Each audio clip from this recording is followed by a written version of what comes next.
Bonjour tout le monde, bonne et heureuse année 2003. On commence une nouvelle session aussi. Et aujourd'hui, vous avez vu le mémo. On va regarder ensemble le plan de cours. Comme c'est un cours de 1 crédit plutôt que 3, c'est assez simple, là, mais c'est assez condensé. Comme vous avez vu, là, on en met beaucoup quand même. Là. C'est important, l'éthique et la déontologie, être un petit peu familier avec ces notions-là quand on arrive dans des équipes qui sont très, très réglementées de tout bord, tout côté. Là. Et puis, on va regarder tout simplement le plan de cours. Bon. Vous voyez, j'ai ajouté des disponibilités lundi, après-midi, pour les rencontres individuelles. C'est avec le même lien Zoom, OK?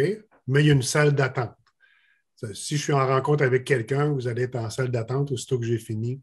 Je vous laisse entrer, on pourra discuter soit de les modalités d'évaluation de la session dernière ou de d'autres choses que vous voudriez discuter avec moi. Puis, même chose pour mercredi, en avant-midi.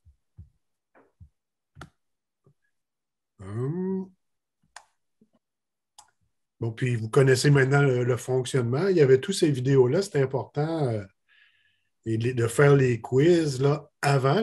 L'idée, c'est d'être bien préparé pour la discussion. Fait que je compte sur tout le monde pour compléter les quiz avant 1 heure, là, le jour correspondant.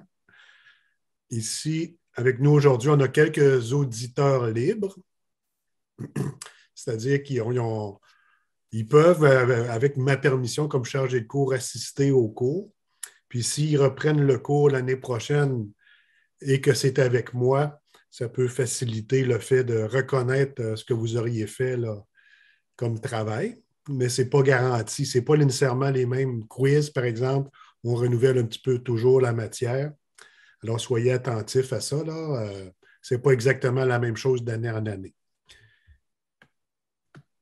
Et puis, on s'était laissé, là, vous vous souvenez, la session dernière avec essentiellement Grégoire à Longue-Bonon. Puis là, on va recevoir tout à l'heure à 2 heures Jean-Paul Cyr pour discuter un petit peu de coopération internationale. Puis on a les discussions. Il va y avoir chaque fois 2 discussions. Aujourd'hui, on en a 2. Et puis la semaine prochaine, il va y en avoir 2 autres. Avec le docteur Tra, Christophe Tra, et puis avec Patricia Clavet. Puis si on regarde le plan de cours, voilà.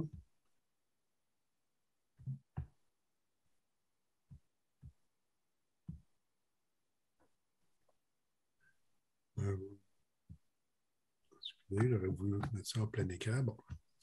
Vous l'avez regardé, là, je présume que vous avez lu les descriptifs. On va regarder essentiellement les objectifs. Hein, puis à la fin, la semaine prochaine, à la fin de la dernière des 2 séances, on va regarder nos objectifs. Donc ici, on veut distinguer une approche axée sur le rétablissement d'une approche axée sur la guérison.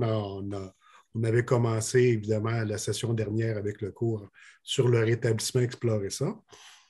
On veut situer en complémentarité les unes des autres les interventions professionnelles, celles des pairs aidants, et distinguer tout ça aussi de l'entraide formelle et informelle. Et puis, l'objectif, c'est de pouvoir reconnaître les contextes et situations propices au dévoilement de l'expérience vécue du rétablissement en santé mentale et à la promotion opportune du savoir expérientiel des usagers, usagères et des proches. Et puis, la deuxième discussion aujourd'hui avec Martin Lepage, on va discuter de ce point-là. Puis,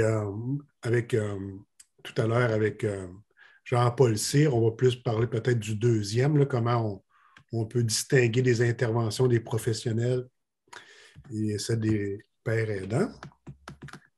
Vous êtes familier avec le principe maintenant de la classe inversée. C'est pour ça qu'on prend connaissance du matériel plus didactique avant la discussion correspondante.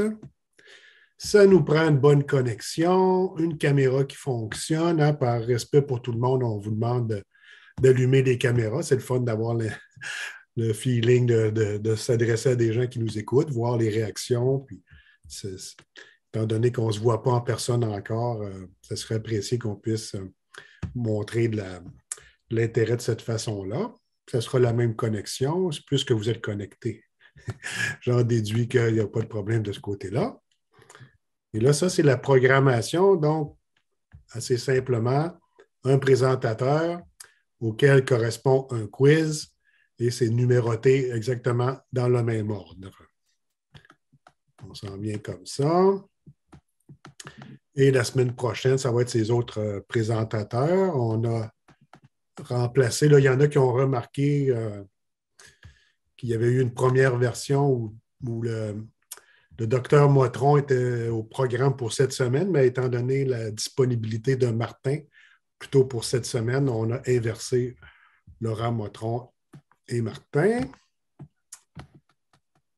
Bon, puis je sais que vous êtes sûrement curieux de connaître les modalités d'évaluation. Ça ressemble beaucoup à celle de l'année dernière. Une petite erreur. OK. Donc, il y a deux blocs, hein, celui des quiz avec les présentations, mais c'est sur 2 semaines. C'est pour ça qu'il y a 25 pour cette partie-là, 2 fois 25 Une première partie, les quiz 1 à 6. Une deuxième partie, les quiz 7 à 12. Le travail de session, c'est 10 pages à double interligne. OK? C'est un essai, c'est plus un essai, là, une réflexion d'ordre éthique. Il faudra choisir un dilemme. Un dilemme éthique, c'est-à-dire une situation complexe. Et moi, lorsque j'avais rencontré, là, vous avez vu Georges Bastien.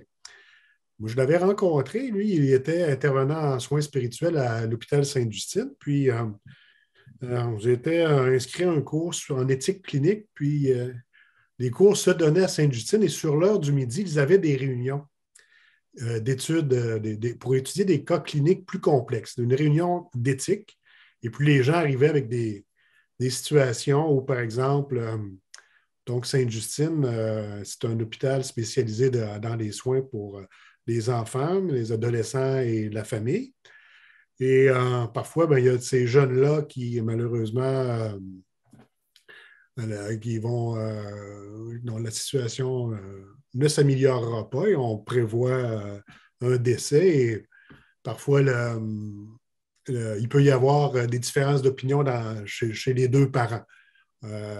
Puis comment on va balancer ça quand on accompagne les familles dans ces situations-là? Quand il n'y a pas de problème, on fait ce à quoi on s'attend, on peut le faire tout seul. Mais quand il y a des cas complexes, c'est presque une obligation là, d'en parler à d'autres collègues pour vraiment sentir que c'est une décision mûrie. Et puis, c'est un peu ce qu'on veut reproduire ici. Hein. Ce cours-là, c'est un cours ici, là, PST 1001, un cours obligatoire pour le stage. Et dans le stage, on va avoir des éléments de discussion de cas plus complexes, comme ça. Et puis, l'idée, ça va être de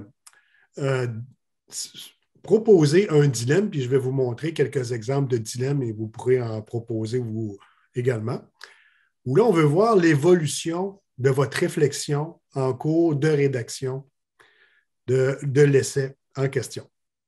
Il ne s'agit pas de documenter son point de vue, puis dire voici moi ce que je pense de telle situation, puis je vais essayer de vous démontrer que c'est moi qui ai raison. C'est vraiment pas ça qu'on veut voir. C'est plus, j'avais plutôt tendance à penser ceci au début de ma réflexion et en faisant des lectures, en écoutant des entrevues et aussi en écoutant mes collègues lors des discussions, des 4 discussions dans le cours, ma réflexion a évolué et c'est pour ça que nos discussions, bien, elles sont enregistrées et je mets l'enregistrement audio sur Studium pour que vous puissiez vous y référer. Alors, c'est assez simple, hein, n'est-ce pas? Participation aux discussions des samedis après-midi et le travail de session. Et puis, vous avez le reste là, du descriptif qui explique comment ça fonctionne avec une série de références.